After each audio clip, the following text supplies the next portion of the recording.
I love the line, wondering which version of you I might get on the phone. Very common kind of problem, like who am I talking to? Are you the blue sky John? Are you negative John? A lot of people will be like, ooh, they have demons. That's attractive to me. I want to learn about them and I want to get in there and learn about all their demons. And then you get in there and you're like, get me the fuck out. On the guy. It's the beginning of a video.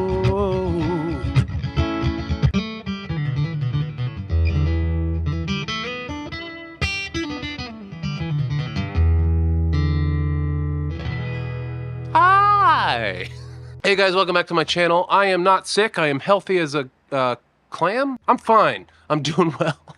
This is my guitar, and this is me.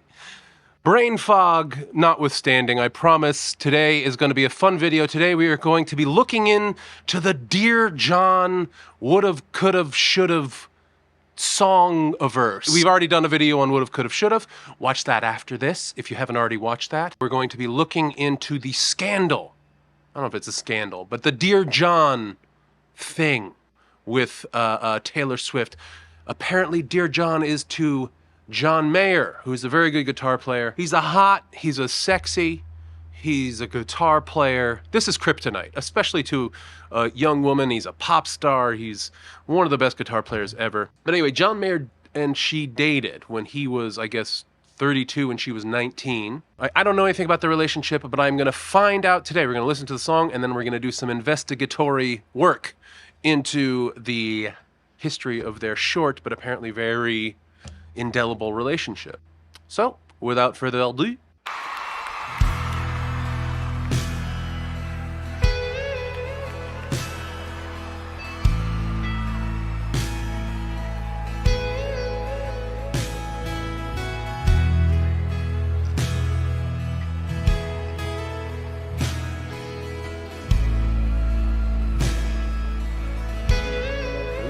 leisurely, I like it. Long were the nights when my days once revolved around you.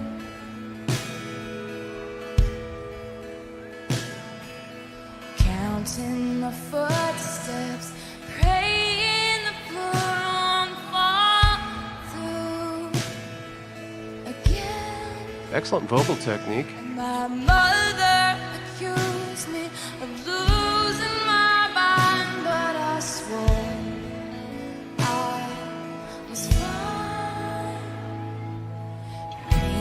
She likes to sing while sitting down, I think. Then go back and turn it to rain. And I lived in your chest, but you would change your rules every day.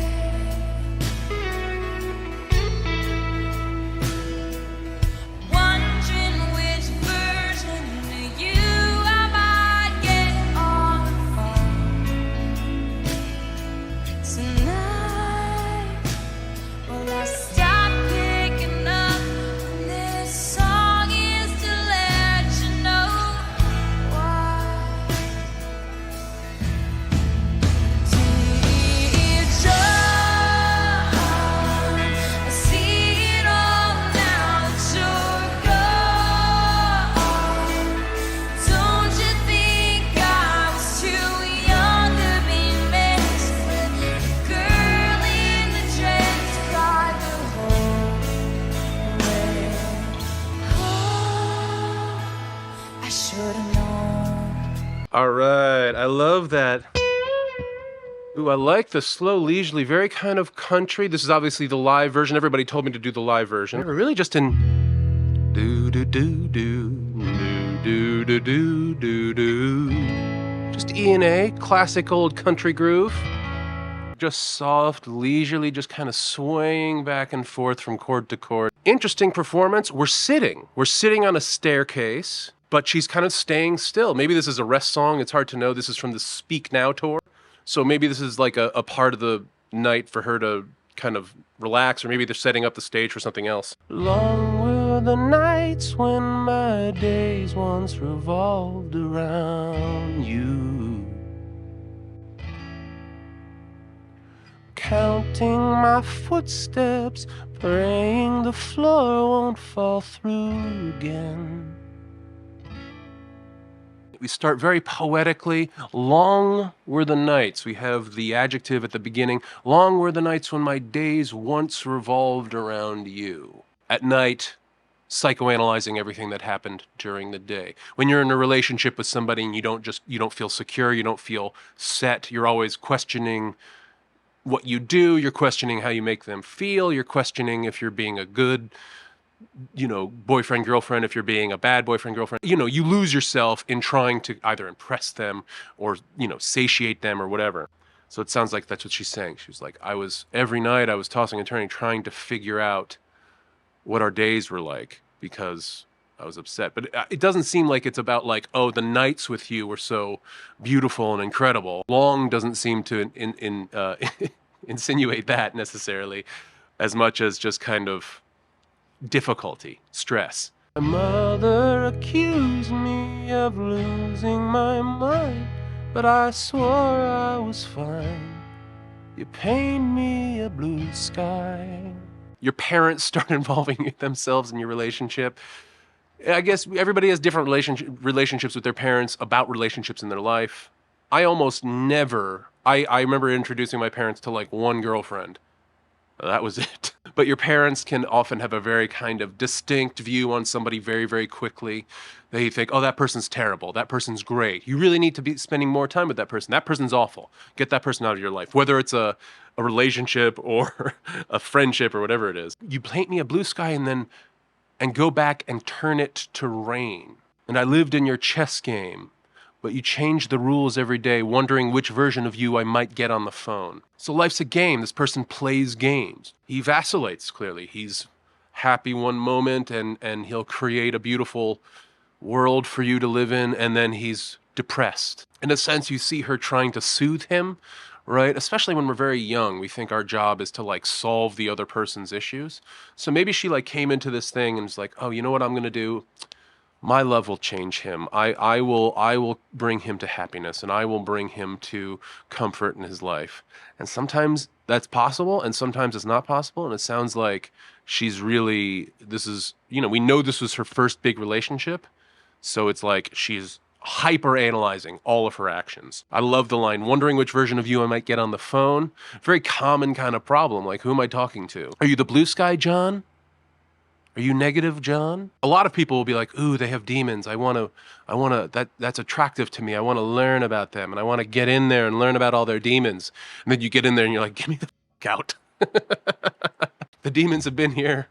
The demons get this person. This person wants to live with the demons. They don't want to live with me. John Mayer seems to me to be a very complex dude, right? Like, it's interesting because I love his guitar riffs. I love the way he writes melody for guitar. I love a lot of her, like, just vocal choices, a lot of the really accessible pop choruses she creates and pop verses that she creates. And a lot of her music is very simple, whereas his music is really complicated, stays in the blues realm. I wonder if they could have, like, Beatles, they could have, like, come together and, like, just had the perfect pairing of music writing for a little while. But clearly that wasn't going to happen. Tonight, well, I stopped picking up, and this song is to let you know why. Dear John, I see it all now that you're gone. Don't you think I was too young to be messed with? Now, keep in mind that 32 for a man is kind of like 19 for a woman in terms of maturity. Men, myself very, very included, throughout our 20s are generally stupid.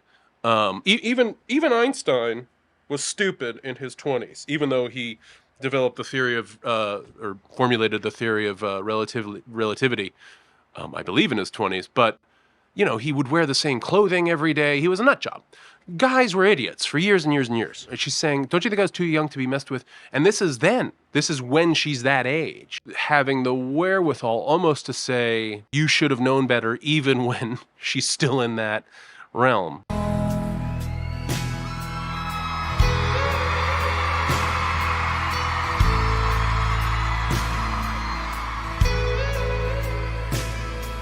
Well, maybe it's me and I optimism to blame. Or maybe it's you and your sick need to give love and take it away. I'd love to see the harmony back up there. You'll add my name to your long list of traitors who don't understand.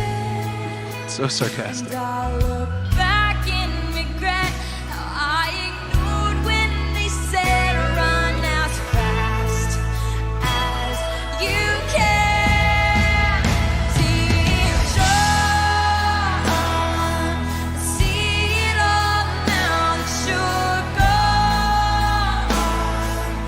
Don't you think I was too young to be messed with?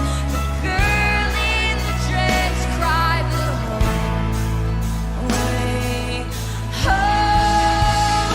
Teardrop, see it all now. It was wrong. Like the piano in there. Don't you think 19's too young to be played by a dark, twisted game? And I love you so. Ooh, dripping with sarcasm, this second verse. I love this kind of sardonic, you just kind of wasted my precious time. There's that kind of lament, but I'm over it. It's not so devastating to her. She's sitting on that staircase. Maybe that they get very specific lighting there and they can get a real tight shot of her face because she's acting a lot with her face during these performances. She's doing a lot of the emotional kind of connection with the song, which is very different than a lot of singers. Like when I sing, I just kind of stare. I find a point on the wall and I'm just like, I'm at home. I'm not in this room. Well, maybe it's me and my blind optimism to blame. Maybe it's you and your sick need to give love, then take it away. Wow. That is... If somebody seems like they're moody or they seem one day to be completely open and then the next day to be more closed, like it can seem as if things just vacillate and you don't feel the like, you want to have like a steady bed of trust with each other. You want to feel like you're on solid footing with each other. And she's like, I don't feel like that. Like one day you love me, then you take it away. And when you love me, I feel a certain way. And when you take it away, just the absence of it is awful. I mean, she cried on the way home. I should have known. But she's also like, well, maybe it was me. Maybe I was just like blindly optimistic. Maybe I was just too starry-eyed and things. I love the line, and you'll add me to your long list of traitors who don't understand. Terrific line. It must be everybody else's fault. He has been betrayed again, and oh, woe is him, and you know it's him against the world, and that's the way some people see the world. It's a one way that a lot of kind of very successful people can kind of thrive. You're a martyr. This is your MO. You are only betrayed. You never betray. I love the sarcasm of that. And I'll look back and regret how I ignored when they said, run as fast as you can. So everybody would have told her, don't date this dude. But of course, when somebody tells you don't date somebody, it just makes the forbidden fruit all that much more tempting. So I wasn't ready for the kind of chess game. She's accusing him of not wanting actual relationships, that he wants to play games. Maybe she didn't feel loved in return, or that the love was conditional, or that it faded and came back. I should've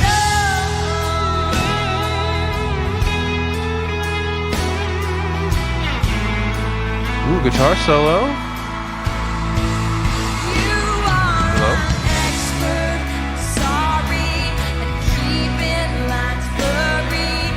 Never impressed by me acing your tests. All the girls that you run dry have tired, lifeless eyes, 'cause you burned them out.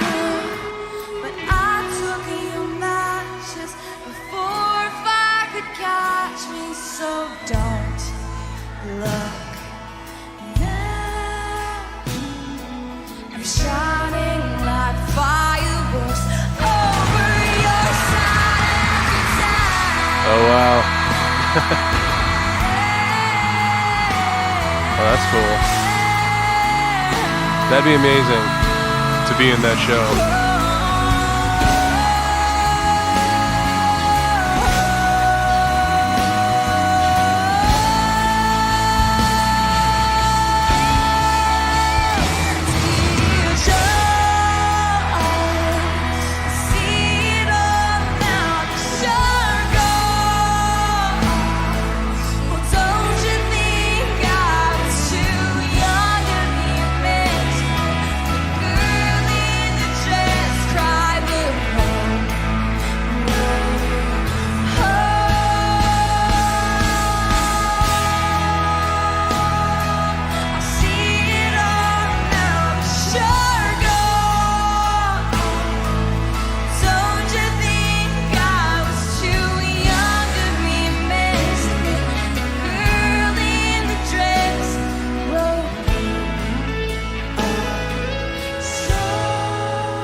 You should've known.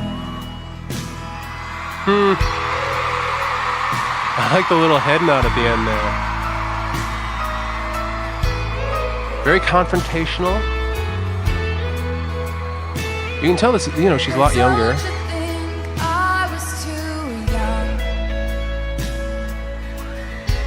You should've known. She's like scolding him now.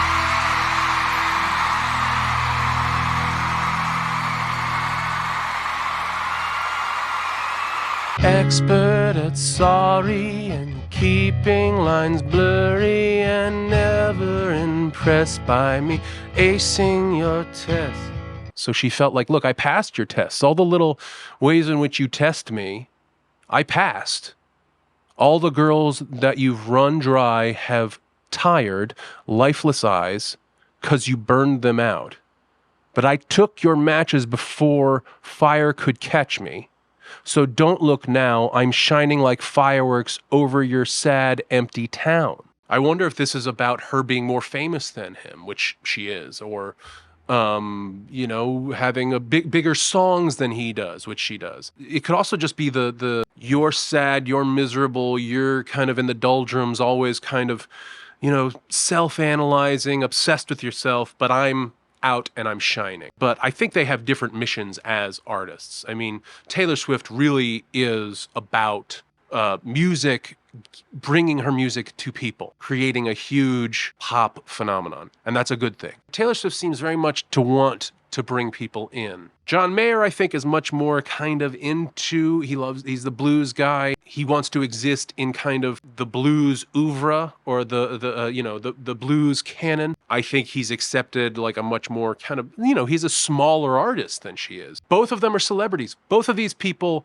have spent their lives trying to be successful and famous, as many people have. They've just been successful at it. All right, so here we are at the Swiftopedia, Taylor Swift, the wiki. Dear John is a 2010 song by Taylor Swift. It is the 5th track from her 3rd studio album, Speak Now. The song is written about John Mayer, one of her ex-boyfriends that she had briefly dated. She also worked with him on a song called Half of My Heart for his 2009 album, Battle Studies. I didn't realize that. Holy shit. We should probably listen to that song. Mayer, who is well known for publicly talking about his relationships with various famous women in the press, has whined in an interview. He said Taylor humiliated him with the song. He also heavily criticized the song, calling it cheap songwriting. How is it cheap songwriting? It's just a country tune, dude. You know, there's that thing of like, and this is like kind of everywhere now in music, of like, oh, well, if you have to write complex music, you have to write music that has kind of surprising chord changes, you must be surprised. And that's true. Like, music does need to innovate, music does need to change. That's how music grows. But also, classics are classics. And we got a siren. I reject the notion that because artists came along before and wrote a bunch of E and A songs with basic melodies over them, that doesn't mean that other people can't come along and also write basic, clear melodies. The fascinating thing about this YouTube channel is I guarantee, like, my favorite artists in the world, like Frank Zappa, Eric Clapton, I mean, all the people from my youth that I loved, Lou Reed, Bob Dylan, they probably all think I'm a total jackass because I'm listening to pop music. And there's this like, and I'm appreciating pop music and I like pop music, right? There's this kind of hierarchy of authenticity within music and who's real and who's the real authentic dude and who's like a poser and who's a phony and who's just doing it and who's a sellout and all that stuff. And to me, authenticity just, it comes from a personal thing. It's not granted by any sort of badge that you've worn or any sort of kind of status or stratosphere that you found yourself in. You're just, every musician, every artist is different and you're entitled to like who you like. I met one person one time who just loved to brag about how he used to work for Hans Zimmer and that Hans Zimmer can't read music or couldn't read music at the time. And this would be the story he'd regale everybody with. Oh, and then I saw him there and he couldn't read the music and I had to translate the music for him. And it was a story where this guy could kind of be, smarter than Hans Zimmer in a sense. There's all this like level jumping and who are you and what's your kind of status within music. Like if I like a song, I'm going to like the song. And I like this. This is heartfelt. I mean, the thing is about John Mayer, he has these beautiful, incredible, mellifluous, complex, but they don't sound too complex. Like, Neon is an incredible song. Beautifully written guitar part. When he sings, he has this very kind of delicate throat, top of his head voice kind of. Tonight turns out to lose a sound. I mean, he's an amazing singer, a much better singer than I am, but you can find something to criticize about everyone. He sings like this. He's up here. He's almost like Cartman, almost. Like, I know I'm giving him a hard time, and there's been stuff that John Mayer has said that's controversial, and he's said negative things about people in the past. I think it's just out of order to say something's cheap songwriting just because you don't like it or it's about you in a negative way. And different people have different vocal techniques that they like. Everybody doesn't have to like the same technique, but you can't be objective about it. John Mayer is a great musician regardless of what I think about his vocal technique. Okay, background. The track can be presumed to be about John Mayer, of whom she dated from December 2009 to February 2010. What? 3 months? Okay. Isn't that always the way it is? 3 months. 3 months. I thought it was a little bit longer than 3 months. I didn't realize that. Okay. And 3 months, a lot can happen in 3 months. You can move in, you can rearrange your life around somebody, you can assume this relationship is going to go beautifully. Beside the explicit reference in this single title, Dear John, verses in the track also hint at it. At the time of their relationship, he was 12 years her senior, and she says, okay, so this wasn't written well. He is still 12 years her senior. It also references all the girls that you've run dry, which is notable to his dating history. He had dated many girls before that, usually in the younger range, including actresses such as Jennifer Aniston and Jennifer Love Hewitt. He was a Jen fan. Okay, I definitely had a crush on both of those Jennifers, I will say. But how old were they? How old was... Jennifer Aniston is 54 years old. So 10 years ago, or 13 years ago, she was 41. So Jennifer Aniston is 9 years older than John Mayer. So he wasn't robbing the cradle. He was dating somebody older than him. And Jennifer Love Hewitt is exactly his age. So it's not exactly like he was only dating young women. This isn't necessarily the story of Leonardo DiCaprio here. The track could also be named after a Dear John letter originating in an 1862 poem about Alice Vavasor in the book Can You Forgive Her? It went on to become popular during World War II. It is a letter written to a romantic other, usually with the recipient being overseas. Oh, they just mean what a Dear John letter is in general. Not to be confused with a John Deere letter where you break up with your tractor. Taylor conveys her feelings of frustration over the fact that she was warned about John's manipulative ways, yet still pursued him. Throughout the song, there are multiple references to Mayer directly, including the mention of their almost 10-year age gap, and even his name. Musically, Taylor added the slurs of the guitar, which is a common instrument in Mayer's inventory. It's also a lyric from Taylor Swift's Superman, which is also rumored to be about Mayer. Now that they mention it, actually, they're right. It does kind of stand out, kind of sitting right next to her vocal, as if to imitate or invoke John Mayer into the actual song. Yeah, I didn't know that about the Jessica Simpson stuff and John Mayer. I absolutely agree that it's dangerous because you just have nowhere near the wherewithal of, like, when you're 19, regardless if you're male or female, however you identify, when you're 19, anybody who's 32 is just, those are important years. Your 20s are an education.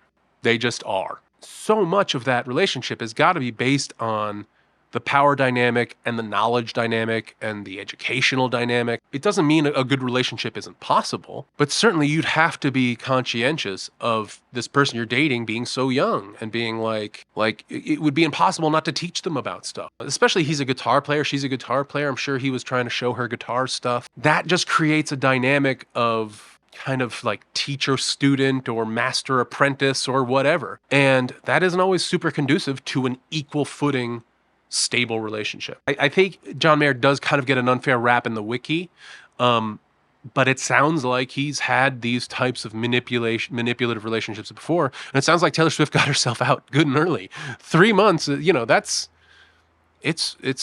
not a long time, but it's plenty. If you know that, like, oh, this person doesn't want happiness, they want games, they want to.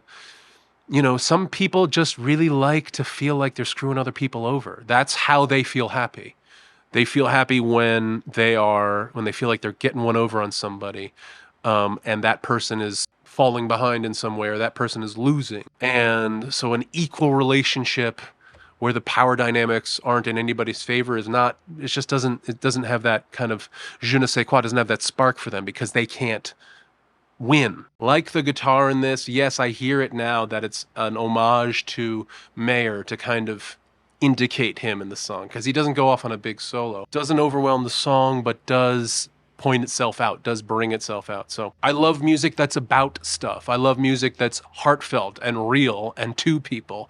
And it's not cheap. It's actual, real, valid, substantive stuff. So anyway, I hope you guys are seeing Taylor Swift soon. I hope you guys are going to have an amazing time at the show. Be careful, be safe. Go with people you love and you care about. Bring water, bring sunscreen. Well, it's going to be at night probably.